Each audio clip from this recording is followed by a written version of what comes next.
সবাইকে একভাবে সেল করতে গেলে সেল হয় না। আপনি কাকে সেল করছেন সেটাই আগে বুঝতে হবে। কারণ গরিব আর ধনী একই কারণে কিন্তু সিদ্ধান্ত নেয় না।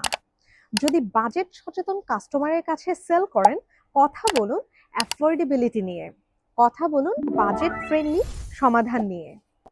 সহজ সরাসরি ভাষা ব্যবহার করুন, ধৈর্য ধরুন, আশ্বস্ত করুন। বলুন টাকা বাঁচবে, ঝুঁকি কম এবং বাস্তব সব উপকার। আর যদি প্রিমিয়াম বা ধনী কাস্টমারের কাছে সেল করেন, তাহলে কথা বলুন এক্সক্লুসিভিটি নিয়ে।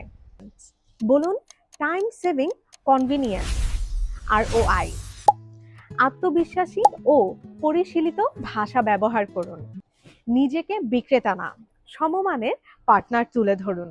ফোকাস করুন status, freedom, long term value এর উপর।